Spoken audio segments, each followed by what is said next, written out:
Hello, जय Hind. CA foundation सितंबर 2024 के सभी स्टूडेंट्स जिनकी तैयारी बहुत अच्छी है या जिनकी तैयारी बहुत खराब है, लास्ट के 30 डेज में हम लोगों को क्या करना चाहिए उसकी एक फुल प्रूफ स्ट्रेटेजी मैं आपके साथ यहाँ पे शेयर कर रहा हूँ।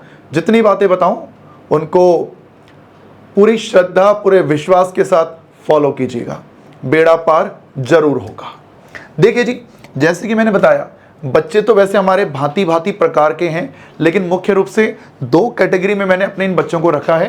पहली कैटेगरी वो जिनका सिलेबस ओवर हो चुका है या फिर एक आध दिन में होने वाला है, जिनके एक आध चैप्टर रह गए हैं, जिनका सिलेबस ओवर हो चुका है, जिनकी तैयारी सब अब तक बढ़िया है, सब जो भी पढ़ा है ठीक ठाक पढ़ा है, प्रैक्टिस वगैरह भी हमने अच्छी कर रखी है, कैटेगरी ए। फिर वो बच्चे जिनका सिलेबस अभी नहीं हुआ, अभी लगा लो 30% 40% ही हमने किया है, और कुछ तो वो भी होंगे जिन्होंने अभी किया ही नहीं है, एक आध चैप्टर पढ़े या फिर पढ़ा ना पढ़ा सब एक समान। भैया विश्वास नहीं आ रहा बिल्कुल भी कि क्या करें, कैसे किया जाए। कैटेगरी बी में आपको रखा गया है। अब देखिए, जितनी भी स्ट्रेटजीज वगैरह वाईटी पे आपको देखने को मिलेंगी, शॉर्ट्स वगैरह देखने को मिलेंगे, वो इन बच्चों को ध्यान में रखकर ही ज़्यादातर टीचर्स आपको बताएंगे।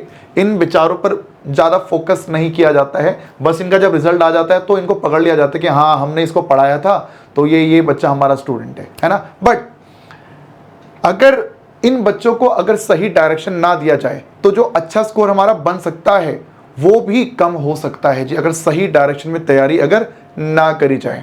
और वही हमारे ये बच्चे जिन्होंने अभी कुछ ज़्यादा खास नहीं किया है, तो सर क्या इनके अच्छे मार्क्स नहीं आ सकते? तो आंसर है यस, आ सकते हैं। लास्ट के 30 डेज में भी आपका स्कोर बहुत ही बढ़िया आ सकता है जी। तो अब किसे क्या करना चाहिए वो सब बातें बेटा मैं बताऊंगा। सबसे पहले शुरुआत करेंगे हमारे कैटेगरी ए वाले बच्चों से कि सर हमने ऑलमोस्ट मतलब हमने 16-17 चैप्टर कर लिए हैं, एक दो चैप्टर वगैरह हमारे रह गए हैं, हाँ, या फिर कुछ ऐसी भी हो सकती है जिनका पूरा खत्म हो चुका हो, कुछ ने रिवीजन वगैरह स्टार्ट भी कर दी होगी, और है ठीक है सर, बढ़िया तैयारी हमारी अभी तक हुई है। तो सर हमें क्या करना चाहिए? तो सर मैं आपको ये बोलूँगा कि सबसे पहली जो चीज़ आपको करनी चाहिए, अगर आपका सिलेबस ओवर हो चुका है तो जो काम आपको करना चाहिए वो क्या है? Start chapter wise revision of concepts. Her chapter के कॉन्सेप्ट्स की जो रिवीजन है वो आपको स्टार्ट कर देनी चाहिए चैप्टर वाइज। जैसे मैथमेटिक्स की बात करें तो आप रेशियो, प्रोपोर्शन, लॉग, इंडिसेस से स्टार्ट कीजिए, इक्वेशन, इनइक्वालिटी, परम्यूटेशन, कॉम्बिनेशन, उनसे आप स्टार्ट करते हुए आप आगे बढ़ते रहिए। हाँ, इसमें भी आप ये कर सकते हैं कि हाँ, जो कोई डिफिकल्ट चैप्टर है उसको आप पहले कर लो, जो आसान चैप्टर है उसको आप बाद में कर लो, या फिर जिसकी वेटेज ज़्यादा है उसको आप पहले कर लो, जिसकी वेटेज थोड़ी कम है उसको आप बाद में कर लो। वो फिर आप अपने अकॉर्डिंग उसको आप देख सकते हैं कि आपको कैसा ठीक उसमें लगता है। लेकिन यह है कि हाँ, आपको रिवीजन जो अपनी करनी है वो चैप्टर वाइज ही स्टार्ट करनी है। आज चैप्टर 1 कर लिया, फिर चैप्टर 2, किसी भी चैप्टर में बेटा आपको बहुत ज़्यादा टाइम नहीं लगाना। मतलब ये समझ लो कि एक दिन में आपका एक चैप्टर हो जाए, इससे ज़्यादा टाइम नहीं लगाना। सर रिवीजन करेंगे तो कैसे करें? क्या हमें अपने टीचर के वीडियोस के थ्रू पढ़ना चाहिए? सर हमें संपूर्ण वाली क्लासेस के थ्रू पढ़ना चाहिए, या फिर हमने किसी दूसरे टीचर का वन शॉट देखा था, क्या हमें उनकी रिवीजन वीडियोस देखनी चाहिए? बेटा आपको रिवीजन वीडियोस की ज़रूरत नहीं है। जो भी आपने अपने जो क्लास नोट्स बनाए थे, आपके स्कूल, आपके जो टीचर्स की जो भी पीडीएफ फाइल होंगी, आप उसके थ्रू भी रिवीजन कर सकते हैं, या फिर आपने जो कॉपी में जो नोट्स लिखे हुए आप उसके थ्रू रिवीजन कर सकते हैं।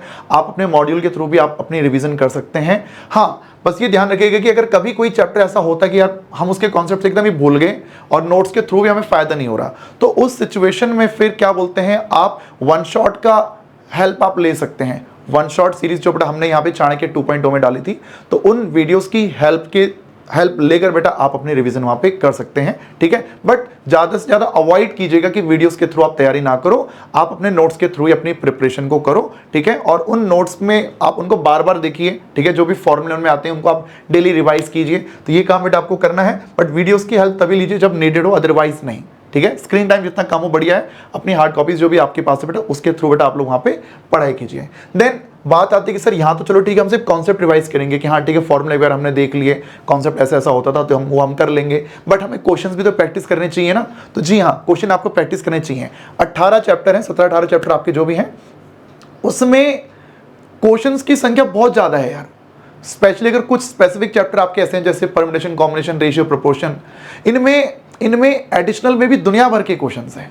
तो यहाँ पर तो मैं आपको ये बोलूँगा कि भाई सबसे पहला जो काम आपका रहेगा वो क्या रहेगा, जो एक्सरसाइज के जो मॉड्यूल वाले जो क्वेश्चंस होते हैं बेटा, जैसे exercise 1A, 1B, 1C, 1D, जो एक्सरसाइज वाले क्वेश्चंस हैं आप उनको पहले कर लेना जी, उनको पहले आप कर लेना। एडिशनल वाले क्वेश्चंस को आप चाहे तो अवॉइड कर सकते हैं, स्पेशली अगर किसी चैप्टर की वेटेज 4 या 5 नंबर की है बट उसके एडिशनल में लगभग 120 130 के आसपास क्वेश्चन है, तो वहां पर वो टाइम टेकिंग हो जाएगा बहुत ज़्यादा, तो वो आप मत कीजिएगा। और वैसे भी उन क्वेश्चन में बहुत ही सेलेक्टेड क्वेश्चन के आने की संभावनाएं रहती हैं, तो उन एडिशनल में भी अगर आपने कोई स्पेसिफिक कोई क्वेश्चन मार्क कर रखा हो कि यार ये डिफिकल्ट था, ये मुझे करना चाहिए, तो वो आप देख सकते हैं। अदरवाइज अभी आप उसको अवॉइड करना, पहले आप फटाफट से एक्सरसाइज के क्वेश्चन करके, कॉन्सेप्ट रिवाइज करके आप पहले पूरा कंप्लीट सिलेबस एक बार अपनी तरफ से रिवाइज कर लो, अपनी साइड से आप एक बार इसको रिवाइज कर लो। हाँ, एक्सरसाइज के क्वेश्चन जब हो जाएं तो उसके बाद आपको क्या करना है, कम से कम पिछले 15 अटेम्प्ट के, क्योंकि साल में 2 अटेम्प्ट हुआ करते थे पहले, तो 15 अटेम्प्ट जब मैं बोलता हूं तो लगभग 7.5-8 साल आपके यहां पर बन जाते हैं। तो पिछले 7-8 साल के जो PYQs हैं, यानी कि आपके लगभग 14-15 अटेम्प्ट आपके जो बनते हैं, तो उन PYQs को बेटा आप लोगों को बनाना है। अब PYQs के लिए देखो, अगर आपके पास कोई बुक है तो बुक के थ्रू आप कर सकते हैं, वरना एक स्कैनर वगैरह भी आपको मार्केट में मिल ही जाता है, टेलीग्राम वगैरह में सर्च करना, उस पर आपको मिल जाएगा, है ना। तो PYQs कैसे भी अरेंज करके बेटा PYQs आप लोगों को बनाने हैं, ठीक है। PYQs बना सकते हैं, प्लस ICI के जो भी MTPs निकला करते हैं बेटा, ICI के जो भी MTPs होते हैं, अभी जून के भी आपके 3 MTPs हुए थे, अभी ये आपका सितंबर के भी अभी MTP आया, उससे पहले के भी जाओगे, तो आप उनको भी, उनके भी जो क्वेश्चंस हैं आप वो आप वहां पर देख सकते हैं बच्चों, ठीक है। सो प्रैक्टिस क्वेश्चन के लिए बड़ा ये चीज आप यहाँ पर कीजिएगा, राइट, ये होता है। देन उसके बाद बेटा मैं कहूंगा कि डेली 15 से 20 मिनट का टाइम बेटा आप लोगों को निकालना है सिर्फ अपने फॉर्मूले एंड ट्रिक्स की रिवीजन के लिए, क्योंकि फॉर्मूलों की संख्या बहुत ज़्यादा है, फॉर्मूले की संख्या मैथ्स में काफ़ी ज़्यादा है बेटा।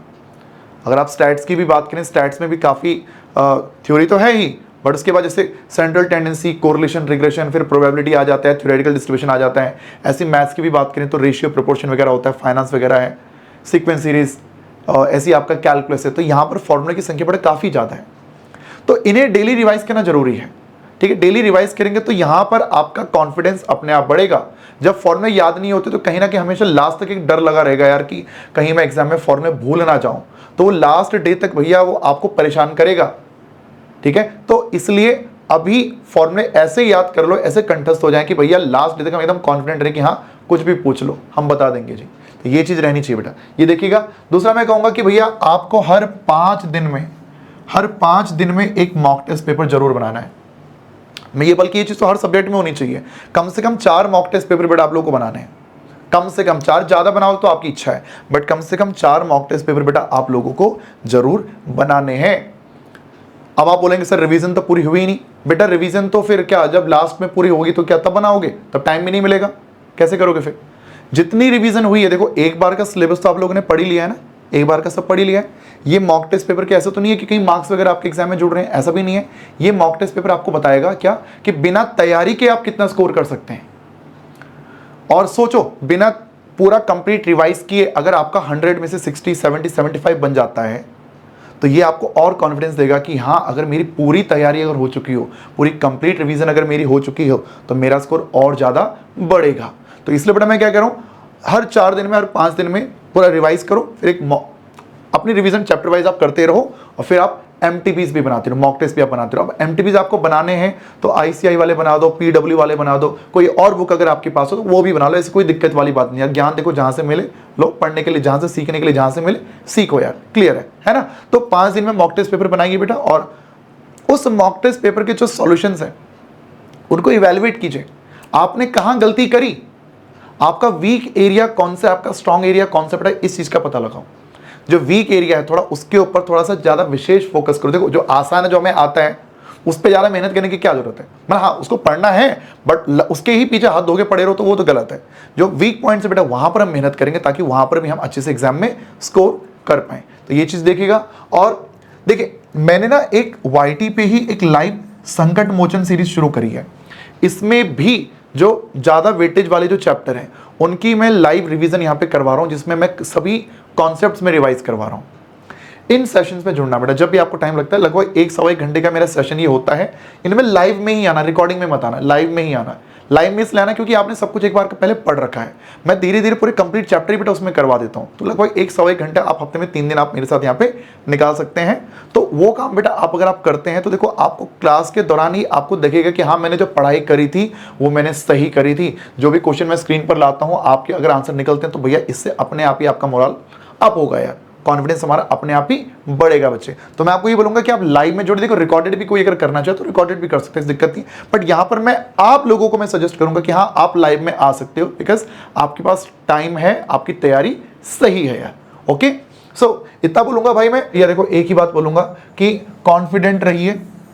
बच्चे यहाँ पर ऐसे हैं जिन्होंने कुछ भी नहीं पढ़ा होता और वो बातें करते हैं कि सर हम लास्ट के 20 दिनों में एग्जाम को क्लियर करके दिखाएंगे, और दिखा देते हैं।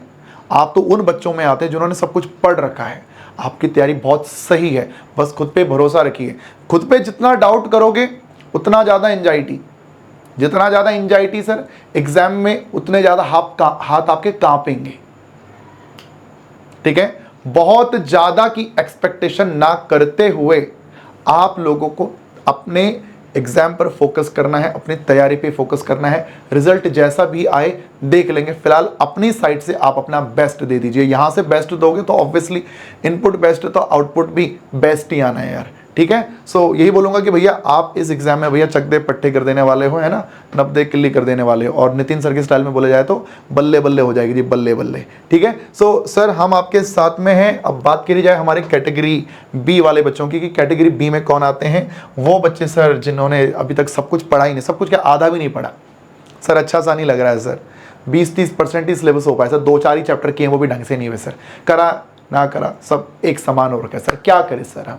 भैया हम यही बोलेंगे कि भैया जब अब तक टेंशन नहीं ली, जब अब तक टेंशन नहीं ली तो अब किस बात की टेंशन लेनी। आखिर के 1 महीने में क्या टेंशन लेनी, जब पिछले 3-4 महीने टेंशन नहीं ली तो अब क्या टेंशन लेनी। हाँ अब टेंशन नहीं ली और अब भी टेंशन ना ले सर, कैसी बात करो, पढ़ाई ना करें हम। भाई पढ़ाई करने के लिए, पढ़ाई ना करने के लिए नहीं कह रहा मैं, टेंशन लेने के लिए मना कर रहा हूँ बेटा। टेंशन मत लो। टेंशन क्यों लेना, टेंशन से किसका फायदा हुआ है, टेंशन मत लो भाई। आप क्या करो, आप अब मेहनत करना शुरू कर दो। ठीक है, अब मेहनत करना शुरू कर दो। ठीक है, फल अब जैसा भी मिले हम अपना अब बेस्ट दे देते हैं। अब तक नहीं दिया था, अब अपना 100% अब अपना 200% दे देते हैं, क्या दिक्कत है ना। बट उसके लिए यही बोलूंगा कि एक राइट स्ट्रेटेजी को फॉलो करना बहुत जरूरी है।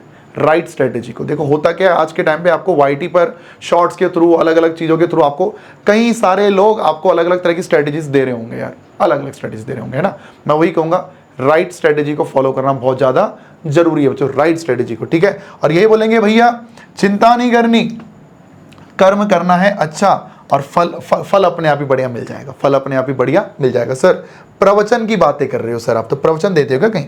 नहीं बेटा सॉरी, मैं आपको अब जरा काम की बात बता देता हूँ। सबसे पहले चीज़ तो जी एक अचीवेबल टारगेट को हम लोगों ने सेट करना है कि भैया हमें तैयारी एक्चुअल में करने कितने मार्क्स की, कितने मार्क्स की तैयारी हमको करनी है।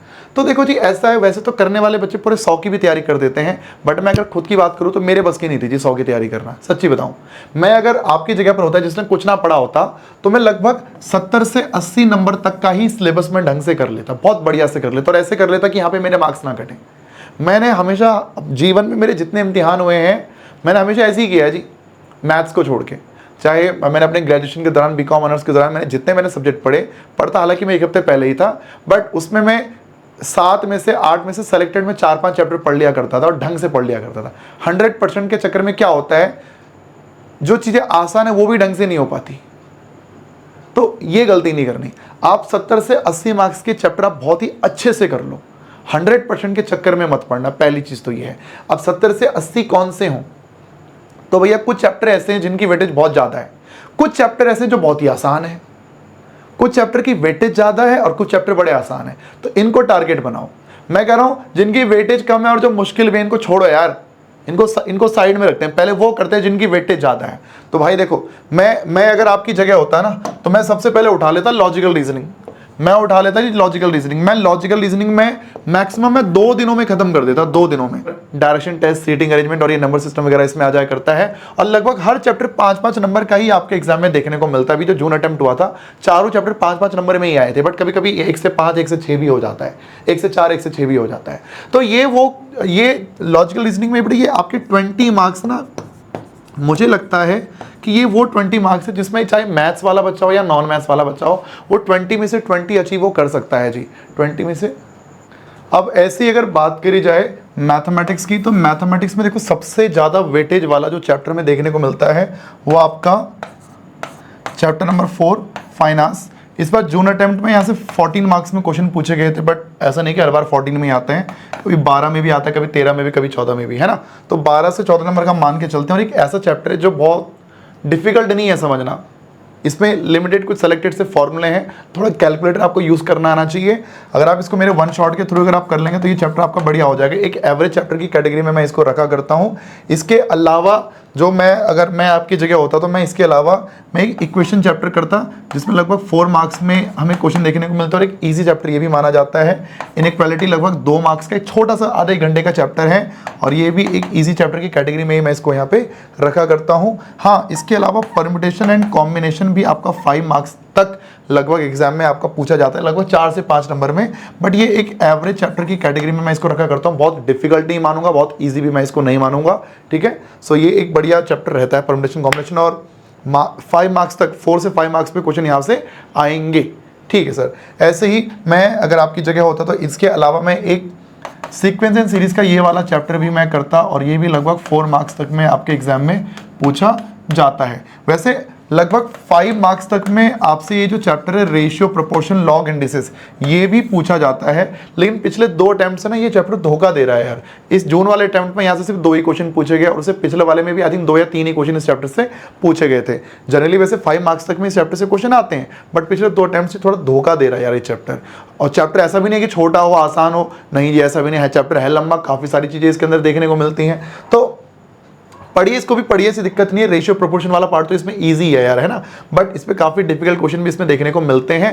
तो मैं इसको स्टार्टिंग में भैया मैं इसको नहीं करूंगा, मैं पहले इन बाकी चैप्टर को मैं करूंगा, क्योंकि यहाँ से शॉर्ट क्वेश्चन आते हैं यार। बाकी अगर कोई एक मैथमेटिक्स वाला स्टूडेंट हो बेटा, तो ये 2 चैप्टर बेटा आपके लिए वरदान होने वाले हैं। अगर क्योंकि अगर आपने 11th 12th में मैथ्स पढ़ी हुई है, set, relation, function, differentiation, integration आपने अगर पढ़ रखा है, तो सेट, रिलेशन, फंक्शन से लगभग 3 से 4 नंबर में क्वेश्चन आपको देखने को मिल जाते हैं। और कैलकुलस से बेटा आपको लगभग 5 मार्क्स तक के क्वेश्चन आपको एग्जाम में देखने को मिल जाते हैं। एक मैथमेटिक्स वाले स्टूडेंट के नजरिए से दोनों चैप्टर काफी इजी हैं, लेकिन एक नॉन मैथ्स वाले स्टूडेंट के नजरिए से देखा जाए तो कैलकुलस तो भैया अभिशाप है जी, अभिशाप। इसमें सबसे ज्यादा दिक्कत एक नॉन मैथ्स वाले बच्चे को आ जाएगी, भैया वो तो इसको छोड़ ही सकता है एकदम, ठीक है। हाँ, सेट, रिलेशन, फंक्शन को फिर भी आप ट्राई कर सकते हो, बट कैलकुलस में काफी दिक्कत आप लोगों को आ सकती है यार। बट ये कि हाँ, 12, 5, 17, 4, 21 और ये 24, 4, 28, 26, 28 और 2, 30, लगभग 28 से 30 नंबर तक बेटा आप यहाँ से तैयारी अपनी कर सकते हैं यार। बाकी चैप्टर से कर सकते हैं। हाँ, रेशो को भी आप कर सकते हैं, मुश्किल नहीं है भाई, ठीक है। यहाँ पर सबसे ज़्यादा डिफिकल्ट आपके लिए अगर रहेगा तो मेरा मानना है कैलकुलस ही यहाँ पर आपके सबसे ज़्यादा डिफिकल्ट रहेगा। बट एक होता है कि तैयारी जब हम स्टार्ट करें तो फाइनेंस सबसे पहले करना, equation, inequality, permutation, combination, sequence, series, फिर उसके बाद करना हो तो फिर आप रेशियो, प्रोपोर्शन, लॉग, इंडिसेस कर सकते हैं, देन सेट, देन कैलकुलस। ये ऑर्डर आप फॉलो कर सकते हैं। और उसी प्रकार से अगर बात करी जाए स्टैट्स में, तो स्टैट्स में बेटा स्टैटिस्टिकल डिस्क्रिप्शन ऑफ डेटा से जनरली वैसे 8 नंबर तक का क्वेश्चन आता था, बट सैम्पलिंग के ऐड हो जाने से यहाँ से 6 मार्क्स में और सैम्पलिंग से 2 मार्क्स में क्वेश्चन देखने को मिला जून में। अब सितंबर में हो सकता है कि 5-3 का यहाँ पर दे दे, जरूरी नहीं है कि 8 मार्क्स में क्वेश्चन यहाँ से आए, शायद 9 मार्क्स में क्वेश्चन आ जाए, शायद 10 मार्क्स में क्वेश्चन इस चैप्टर से देखने को मिल जाए। एक थ्योरी चैप्टर है, एक इजी चैप्टर की कैटेगरी में मैं इसको रखूंगा। सेंट्रल टेंडेंसी, डिस्पर्जन, 10 से 12 नंबर के क्वेश्चन इस चैप्टर से आते हैं। और इजी चैप्टर की कैटेगरी में मैं इसको रखूंगा, फॉर्मूला बेस्ड चैप्टर है।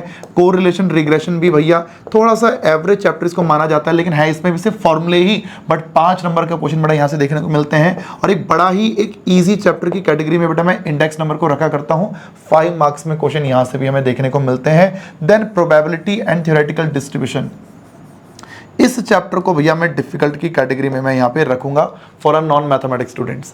नॉन मैथ्स वाला अगर बच्चा है तो उसके लिए भैया ये चीजें दिक्कत होने वाली। इनफैक्ट कोई अगर मैथ्स वाला भी बच्चा है तो मैथ्स वाले बच्चे को भी प्रॉब्लम प्रोबेबिलिटी और थ्योरेटिकल डिस्ट्रीब्यूशन में लग सकती है यार। बट ये है कि हाँ, बाकी देख सकते हैं 10 का यहाँ हो गया, 5, 15, 5, 20 और 5, 25, तो लगभग 20 से 25 नंबर की तैयारी आप इन चैप्टर से आप अच्छे से कर सकते हैं यार। तो पास होना मुश्किल काम नहीं, पास तो इतने चैप्टर से आप हो पाएंगे। बट ये है कि हाँ, किन किन चैप्टर को करना है वो थोड़ा आपके ऊपर निर्भर करता है।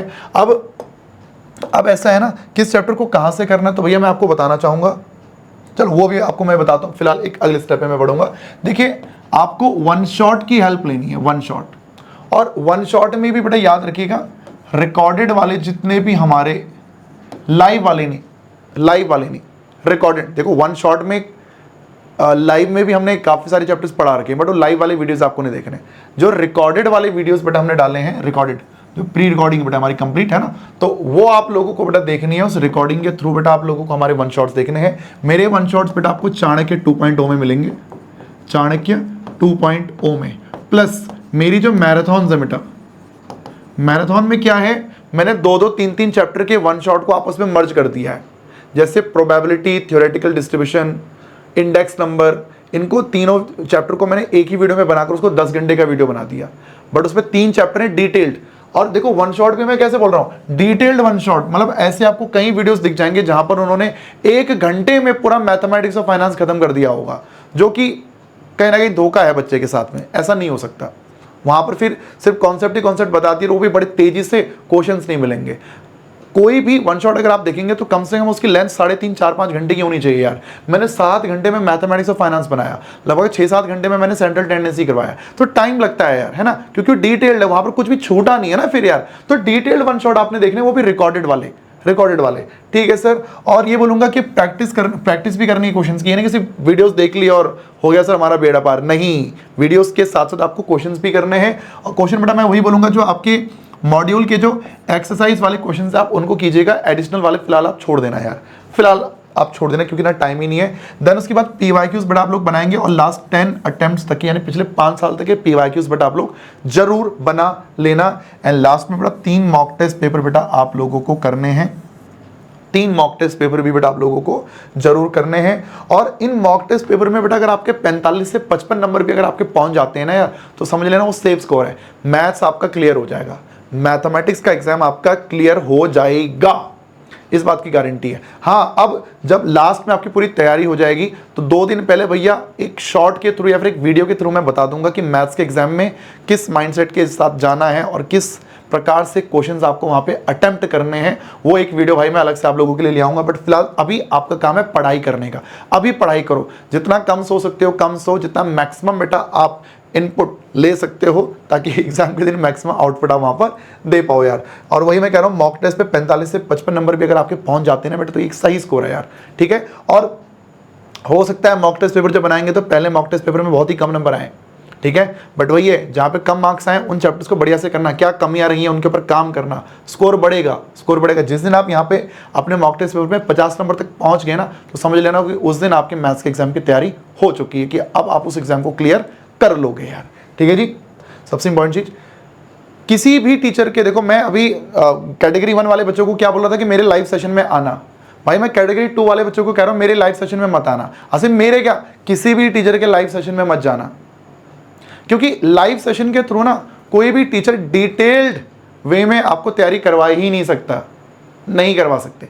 लाइव सेशन में क्वेश्चंस प्रैक्टिस के लिए आप जा सकते हैं, बट आप बोलोगे कि मुझे कॉन्सेप्ट समझने के लिए जाना है, डिटेल में ढंग से पढ़ने के लिए जाना है, तो वो पॉसिबल नहीं है। क्योंकि देखो लाइव सेशन के दौरान बच्चों के साथ इंटरेक्शन भी होता है, वो आपके टाइम वेस्टेज हो जाता है यार, वो चीज नहीं होनी चाहिए। हाँ हो तो एक काम कर सकते हो, you can watch the recording after the session is over. Session over हो जाने के बाद में आप उसकी स्पीड बढ़ा के रिकॉर्डिंग देख लो, वो आप कर सकते हो, बट लाइव में जाके टाइम वेस्ट आपको अपना नहीं करना। ये बात मैंने पहले भी बोली थी, पिछले वाले अटेम्प्ट में भी मैंने बच्चों को यही स्ट्रेटेजी दी थी यार। जो मेरे 12th वाले भी स्टूडेंट्स होते हैं उनको भी मैं यही कहता हूँ कि यार लाइव में जाके टाइम पास मत करो, अगर आपकी तैयारी सही नहीं है तो अपना जो वन शॉट हमारे जो रिकॉर्डेड वाली वीडियोस हैं उसको पढ़ो, उसके थ्रू तैयारी करो। जिस दिन लग जाएगा कि तैयारी हो गई है, प्रैक्टिस करने के लिए हमारी लाइव सेशंस में आओ। देखो हम तो देखो लाइव आएंगे यार, क्योंकि हमने तो हर बच्चे को पढ़ाना है, तो जिसकी तैयारी हो चुकी है हम उसकी प्रैक्टिस लाइव में करवा रहे हैं अपने संकट मोचन वगैरह के थ्रू, रिवीजन वगैरह भी करवा रहे हैं, बट वो फास्ट ट्रैक तरीके से चल रही है, राइट। तो लाइव में नहीं जाना किसी भी टीचर के, ठीक है, किसी भी सब्जेक्ट के, ठीक है। बाकी तो यार देखो फिर अब आपकी मर्जी की, आप लोग क्या करना चाहते हैं यार, बस इतना ही बोलूँगा यार कि ये कर लेते हैं भैया तो आपका बेड़ा पार हो जाना है। और ये समझ लेना कि इस स्ट्रेटेजी ने स्टूडेंट्स को बचाया है मैथमेटिक्स के एग्जाम में। पहले भी जो चीज प्लान मैंने आपके साथ शेयर किया, पहले भी बच्चों की नैया पार इसी स्ट्रेटेजी से लगी है, आपकी भी नैया पार इसी प्लान के थ्रू लगेगी भैया।